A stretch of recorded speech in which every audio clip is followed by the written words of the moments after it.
नमस्कार। आपके YouTube channel सेविकाओं की आवाज में आप सभी का स्वागत है। आज हम एक बहुत ही बड़ी खबर लेकर आए हैं आप लोगों के लिए। ध्यान से सुनना और समझना है, क्योंकि आंगनबाड़ी केंद्रों की लगातार ऑनलाइन शिकायतें और ऑफलाइन भी शिकायतें हो रही है, जिसके कारण विभाग ने इस पर शिकंजा कसने का तैयारी शुरू कर लिया है। जी हाँ, आंगनबाड़ी सेविकाओं की लाचारी नजर नहीं आती है, लेकिन शिकायतें का भंडार उन्हें नजर आ गया और उन्होंने कार्रवाई के लिए सीधे विभाग से लेटर डाला है कि सभी पदाधिकारी को निर्देश दिया गया है कुछ बिंदुओं पर, और उस पर काम भी शुरू हो गया है। यह विभाग से आदेश 5 दिन पहले आया था, यानी कि जिस दिन THR होना था उसके एक दिन पहले। उसके बाद विभाग ने एक्शन शुरू कर दिया है और इसका जीता जागता उदाहरण सुपौल है। जी हाँ, सुपौल में जो कार्रवाई हुई है आंगनबाड़ी सेविकाओं पर, किन किन बिंदुओं पर जांच हुई है और किन किन बिंदुओं पर कार्रवाई हुई है, आप लोगों को ध्यान से सुनना है और उसमें सुधार करना है। जी हाँ, चलिए हम उस जिले की खबर आपको सुनाते हैं। वैसे और भी बहुत सारे जिले में हुई होगी, लेकिन मुझे अभी सुपौल की खबर मिली है। तो आपको भी पता है कि आंगनबाड़ी सेविकाओं की आवाज चैनल से न ही सिर्फ आपके पोषण ट्रैकर के कामों से संबंधित जानकारी दी जाती है, बल्कि देश भर से आंगनबाड़ी की न्यूज भी आप तक पहुंचाने की पूरी कोशिश होती है। तो चलिए, आंगनबाड़ी सेविकाओं पर क्या कार्रवाई हुई है। सबसे पहला मुद्दा मैं बता दूं कि अगर आपके आंगनबाड़ी केंद्र पर बच्चों की संख्या कम है, तो जितने भी संख्या कम है उसका पोषाहार रिकवरी तय है, क्योंकि आपका पोषण ट्रैकर ऐप पर जो फोटो जाता है उसे छोड़ दीजिए, जो भी आपके जांच में जाएंगे, चाहे वह आपकी एलएस हो, आपके CDPO हो या फिर आपके अन्य पदाधिकारी DPO या दूसरे विभाग के, वो आपके फोटो को अपने ऐप पर लोड करते हैं। अगर ऐप पर 17 बच्चे हैं तो अभी तक सिर्फ उसमें एक निर्देश दिया जाता था कि बच्चों की संख्या बढ़ाएं, लेकिन अब विभागीय लेटर आ गया है, कोई भी आपको बचाने में समर्थ नहीं होगी। उन्हें उनकी मजबूरी होगी कि आपके केंद्र पर जितने भी बच्चे हैं, अगर 17 हैं तो बाकी 40 में 17 माइनस कर दीजिए, उनका पोषाहार उस दिन रिकवरी हो जाएगा। चलिए हम उस न्यूज को पहले आपको दिखाते हैं, लेकिन इससे पहले अगर चैनल पे नए हैं तो ये देखिए सकते हैं आप न्यूज, या 17/2/26 का न्यूज है, जो कि आंगनबाड़ी केंद्र सुपौल की है। और सुपौल में ICDS DPO अंजू कुमारी ने आंगनबाड़ी केंद्रों का निरीक्षण किया है। त्रिवेणीगंज में सिर्फ 11 बच्चे उपस्थित पाए गए हैं। उन्होंने नाराज होते हुए सेविका को लगाई फटकार। देख सकते हैं आप, आंगनबाड़ी केंद्र पर पहुंची है और बच्चे आपको दिख नहीं रहे हैं। तो वहां पे क्या है कि बच्चे मात्र 11 बच्चे थे, और ICDS के जिला कार्यक्रम पदाधिकारी यानी DPO अंजू कुमारी ने सोमवार को सुपौल के कई प्रखंडों में आंगनबाड़ी केंद्र का औचक निरीक्षण किया। THR के दौरान उन्होंने निरीक्षण किया है और इस दौरान उन्होंने उपस्थित रजिस्टर से लेकर पोषाहार वितरण, FRS सिस्टम और केंद्रों की साफ सफाई तक की समीक्षा की है।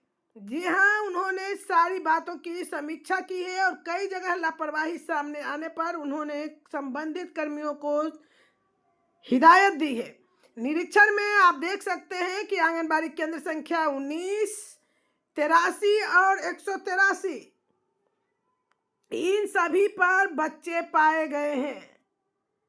24, 25, 21 बच्चे की उपस्थिति है और सेविका सहायिका मौजूद थी, तो उस पर संतोष जताया है, लेकिन साथ ही निर्देश दिया है कि प्रत्येक केंद्र नामांकित बच्चों की 100% उपस्थिति सुनिश्चित करे, यानी 25 बच्चे तक आपका संतोषप्रद पाया जाएगा, लेकिन 10 और 11 बच्चे बर्दाश्त नहीं किए जाएंगे। अब यहाँ ध्यान से देखिएगा कि 100% THR वितरण का आदेश देते हुए किसी भी पात्र बच्चों को योजना से लाभ से वंचित नहीं होना। आज भी हमारे YouTube पे कमेंट आता है, मैडम 40 बच्चे हो गए हैं, अब क्या करना है। आपको 40 बच्चे का कैटेगरी नहीं रखना है। आपको क्षेत्र में जितने भी बच्चे हैं सर्वव्यापीकरण हुआ है और सभी को लाभ मिलना चाहिए, यानी कोई भी संख्या अब निश्चित नहीं रही, न गर्भवती की, न धात्री की, न बच्चे की। जितनी भी संख्या है आप अपलोड कर सकती हैं। देखिए, त्रिवेणीगंज में केंद्र संख्या 193 में मात्र 11 बच्चे पाए गए।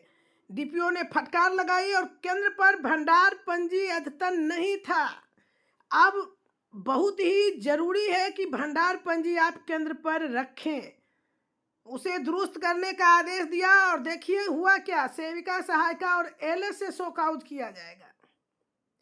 यानी कि आपको जो गलती पाया जाएगा केंद्र पे, उसमें अब एलएस भी नपेगी, क्योंकि हर दिन एलएस की ही होती है जिम्मेवारी कि वो केंद्र का सही से संचालन करवाए। अब यहाँ देख सकते हैं आप कि अनुपस्थित 29 बच्चे को, 11 बच्चे उपस्थित थे तो 29 बच्चे के पोषाहार में कटौती कर की जानकारी कार्यालय को भेजने का निर्देश दिया। जी हाँ, कार्यालय उनके पोषाहार से 29 बच्चे का जो है कटेगा, मानदेय से उनका, और किसी भी प्रकार की लापरवाही को बर्दाश्त नहीं करने की बात कही गई है। तो आप लोग भी ध्यान दें कि अब किसी भी प्रकार का जो है लापरवाही नहीं करना है। केंद्र पर कम से कम 21-25 बच्चे वाले को संतोषजनक कही है, लेकिन 11 बच्चे किसी भी कीमत पे बर्दाश्त नहीं किया जाएगा। प्रधानमंत्री का आवेदन और मुख्यमंत्री का आवेदन, जल्द से जल्द हर केंद्र से 8 आवेदन प्रधानमंत्री का और 3 कन्या उत्थान योजना का प्रत्येक केंद्र से अपलोड होना सुनिश्चित होना चाहिए। एलएस को और सीडीपीओ को नियमित निरीक्षण का निर्देश भी दिया गया है। और ध्यान से आपको यहाँ देखना है कि बच्चों की पूर्ण उपस्थिति, पोषाहार वितरण, एफआरएस अपडेट, प्रगति रिपोर्ट डीपीओ कार्यालय में भेजने की बात कही जा रही है। तो इस तरह से प्रक्रिया जो है चलता रहेगा। पूर्ण पारदर्शिता लाने के लिए सरकार के पास बहुत ज़्यादा गड़बड़ी की शिकायत जा रही है, तो आप लोग अलर्ट हो जाएं। हर दिन कम से कम 25 बच्चे की उपस्थिति सुनिश्चित करें, जिनके कि 40 बच्चे केंद्र पे नामांकित हैं। कम पाए जाने पर आपके पोषाहार से कटौती तय है।